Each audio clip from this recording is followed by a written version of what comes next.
huge opportunity. To Geelong, you've managed to stick with the same setup this week. Oh yeah, why wouldn't I? We've had five games of footy. We've had one bad quarter in 5 weeks. So I think the guys that played last week are entitled to go out this week and try and improve on last week's performance. What are you expecting to see from them, Chris? You rightly said it was only one poor quarter, but what sort of improvement, or where do you expect improvement to come from against GWS? I expect, Michael, if we played the same way we did for the first, second and fourth quarters, that's the sort of way that we want to play. It's obviously with the Giants, it's always a hard contested game. We remember a game that we played there last year in round 16, I think it was, and even the final that we played up at the Gabba was an incredibly tough contested game. So that's our expectation. We just need to do well in that area across 4 quarters, which has been what we've been able to do for the majority of this season. Bates, what do you think happened in that third quarter against the Cats? What was it that went wrong?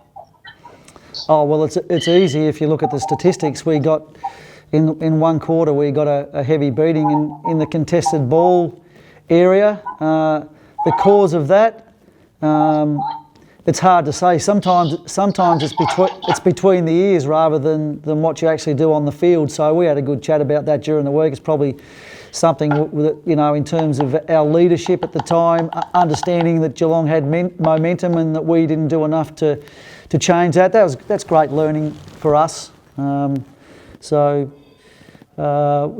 take a bit from that. We saw Selwood and Dangerfield and Gary Ablett and guys like that really lift in that quarter. Now, they've all played over 300 games of AFL footy. They recognised the moment and they increased their effort. So we'll take a lot of learning from them. We're a pretty young group, especially our leaders, and that was one of our discussion points this week. In footy, you either win or you learn. You never lose, is the way I look at it. So we learned a lot from that situation last week. Chris, the way this season's unfolded now with the Victorian teams based in Queensland, I guess many are talking up your premiership chances. Do you feel it boosts your chances to have, a fair run up in Queensland? I don't think it makes any difference whatsoever. For starters, who knows what will be happening in 2 weeks' time, because the landscape keeps changing, and hopefully coronavirus doesn't get into Queensland, but it might, and then it all changes again. So I've learnt to live this year pretty much a day at a time, and so have our players. So it's sort of talking in theory, I suppose. If you look at sport across the world, if that was right, then Australia could never go to England and win an Ashes series, but they've done that. Every team that plays at home in the World Cup, if they're a great soccer nation, you'd think they'd win the World Cup in their home nation, but they don't. Have a look at the history of sport. It's no guarantee of anything, and we learnt last year, as good as our record was at the Gabba, I think we were 10 wins and 1 loss in the home and away series. That loss was to Collingwood. We then lost 2 finals at the Gabba against really good sides. So I think in our competition, there's a lot of good teams, and anyone can win anywhere, anytime. And our approach to the first 4 games that we had after the break, we didn't go, oh, you beauty, we've got 4 games at the Gabba. We just took each game each time, one week at a time, and tried to do as well as we could. You can't assume that playing at home gives you any advantage whatsoever. And I think teams, the longer they spend in any one given area, the more they adapt. So it's probably only an advantage for a short space of time. Chris, with Queensland being the new sort of, home for the AFL this season now, do you think the grand final should be up here? Oh, yes, well, of course I do. Look, it should be given strong consideration. Obviously, the AFL have got contractual obligations to the MCG, and I would have thought that they'll let that ride out for as long as they can before they make that decision. And I guess once the people at the MCG, if it gets to the point where they know they can't have it there, then then it's up for grabs. And Queensland should be at the forefront. The Gabba should be at the forefront of calculations for a grand final. Fags, 8 days ago, I think most of the footy world was thinking Hugh McCluggage, Mitch Robbo, no chance of playing this weekend. They've obviously worked pretty hard to get themselves up. Yeah, the nature of their injuries was bruising, I suppose, and Mitch got a really big corky, but our medical staff are really good at sorting through corkies, but he wasn't just good enough to continue in the game, and Huey was a bit the same in the shoulder. So both were running around at training, albeit Mitch was sort of still limping a bit on Tuesday, but he trained fully yesterday, and Hugh's been pretty good all week. So it's good that they're available. It's good that we've been able to keep our team together. Chris, do you feel like you've got any feel on the season at the moment and which teams are going to be there towards the end and not? It seems like it's very difficult to get a form line at the moment. Yeah, I don't, Michael, because it seems like injuries are popping up a little bit more, so that's going to play a tremendous role in who's actually going at the right end of the year. So there's that side to it. There's the uncertainty around where we're playing from week to week. If you look at the ladder, it's a really even ladder, probably from about 13th or 14th all the way through to the top.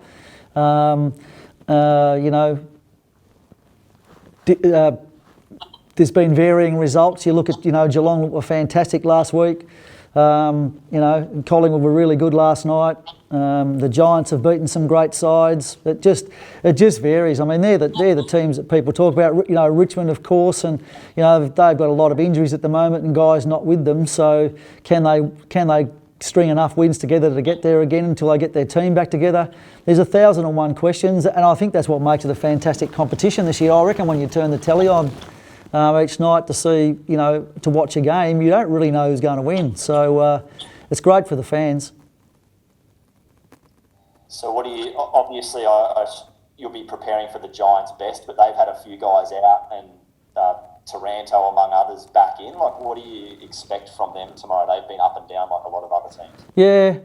Well, you've got to look at the Giants and go, that group of players has played in the last 4 final series, and I think they've got to obviously got to the grand final last year and to 2 or 3 prelims prior to that. So they're an exceptionally talented team. They're very, very well coached. They don't have any apparent weaknesses.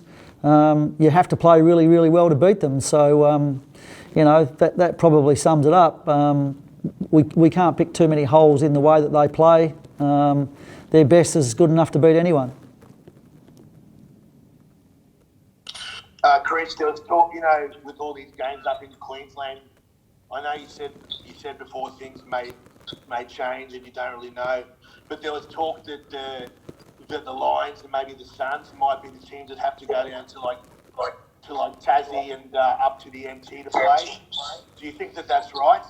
I wouldn't have a clue because I only know what we've got, who we're playing next week, and that's Melbourne at Metricon. I think there's every chance that we could be moved around to those places. I think the AFL will do their best to try and make the competition as even as possible draw-wise. And if that happens, then so be it. We've all got to share the load in that regard, and that's not something that we fear, and we don't even know that it's going to happen. So we'll just keep rolling with the punches. Chris, where do you fall in the bench debate? Do you think it needs to be extended? Sorry, there was a few people talking then. Can you? Yeah, sorry, Chris. I was saying, with the likelihood that we're going to condense down the fixture, where do you sort of sit in regards to the size of the benches? Yeah, it feels like six guys on the bench is quite hard to manage in a shortened game. It feels like 4's plenty at the moment. It depends how long the compression goes for. I mean, if it went for 6 weeks, you'd probably need to consider that. But if it's a 3-week sort of compression, I think we can cope, and I think 4's enough on the bench. Other coaches might have a different view, but we've actually found that when we've lost You know, a couple of games we've lost players pretty early in the game. It doesn't seem to have worried us to have only had 3 on the bench, because it's not only are the game shortened, but there's a longer gap between at centre bounces. There's longer gaps in quarter, half-time, three-quarter time breaks. And our players at the moment seem to be recovering quite well. The truth is, I don't really know what the right thing to do is, but 4 seems okay at the moment. Alex Witherden was a regular last year, his emergency this week. What do you need to see from him at the moment to get him back in your best side?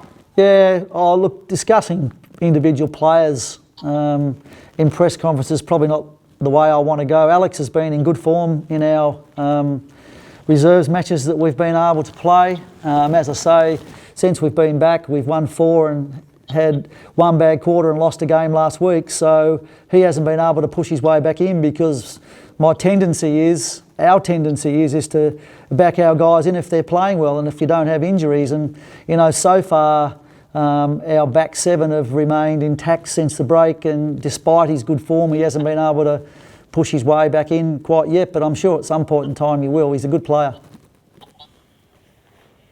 Thanks. Just wanted to ask, we spoke to Lachie Neale, I think it was on Tuesday, and he said that he wasn't very happy with the way he played against Geelong. I think he's been a bit harsh on himself, isn't he? Is he always that harsh on himself? Yeah, he holds himself to a very high standard, Lachie, and you know, he and I both agreed probably, albeit the fact that it was a good game, it was his quietest game for the year. He wasn't as influential as he normally is around the packs. Mind you, he has an incredibly high standard, so to be slightly below that is no sin. But no, that's what makes him a great player. He's got real strong pride in his performance, and if he's a little bit below his best and he feels like he's let the team down, then there's no doubt he'll be looking to respond this week, which is the only way you can respond. Got it. It's just one more in the grand final. The Western Australia weren't too happy with the idea of calling a bit of an East Coast bias. What do you understand? Maybe like an AFL mad state like Western Australia could be upset with the prospect of Queensland hosting the grand final. Oh, look, I think every state's entitled to put their hand up if it's not going to be played in Melbourne. But it's just good fun parochialism between states. You know, you'd expect that. If it was up for grabs and I lived in South Australia or Western Australia, I'd be expecting my governments to put in strong claims to play the game there, just as the government has in Queensland. So that's all understandable, and it'll just add to the theatre of this football season, I imagine.